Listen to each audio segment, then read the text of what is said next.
Hi friends, সকলকে শুভ অষ্টমী। তো আজকের দিনটা সবাই কেমন কাটাচ্ছে অবশ্যই কমেন্টে জানিও। আর আমি কিভাবে কাটে আজকে সারাদিনটা, চলো পুরো ব্লগটার মাধ্যমে দেখতে থাকো। দেখো এদেরকে সেমই রাখা হয়েছে, শুধু গপুকে চেঞ্জ করানো হয়েছে, আর সেরকম কাউকেই চেঞ্জ করানো হয়নি। অঞ্জলি দিতে এসেছি ঠাকুরের কাছে।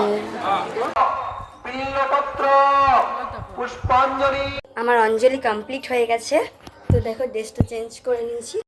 অষ্টমীর খাওয়া দাওয়া, তারপরে আমরা সবাই মিলে বেরিয়ে পড়েছিলাম হচ্ছে বোনের বাড়ি যাব বলে। এসছি মার্গরির ঠাকুর দেখতে।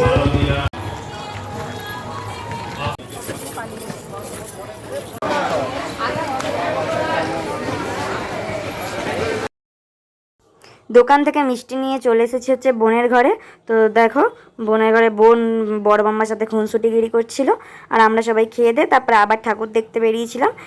এটা হচ্ছে দয়ানন্দে ঠাকুর দেখতে যাচ্ছি, এই যে আমি আর মা ছিলাম, বাকি সবাই যে যার মতো ঠাকুর দেখছিল, কেউ কারোর সাথে দেখা হয়নি। তারপরে আমরা এসছি হচ্ছে আনন্দ বিহারে ঠাকুর দেখতে। তো এখানে থিমটা আমার বেশ ভালো লেগেছে, কিন্তু বুঝে উঠতে পারিনি যে অ্যাকচুয়ালি কী করতে চেয়েছিল জিনিসটা। তো কেউ যদি বুঝে থাকো তাহলে আমাকে অবশ্যই কমেন্টে জানিও যেটা কী করেছে থিমটা।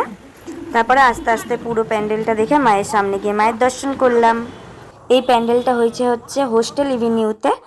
তো খুব আমার তো বেশ ভালো লেগেছে, সুন্দর হয়েছিল। আর দেখতে দেখতে পুরোটা তোমাদেরকেও ঘুরিয়ে দেখিয়ে দিলাম। এবার আস্তে আস্তে চলো মায়ের দর্শন করি। আর এখানে ঠাকুর দেখে না, দেখতে প্রতিমাটা খুব সুন্দর লাগছিল। তো তোমরা কে কিভাবে ঠাকুর দেখলে আর কে কোথায় কোথায় ঠাকুর দেখলে আমাকে জানিও।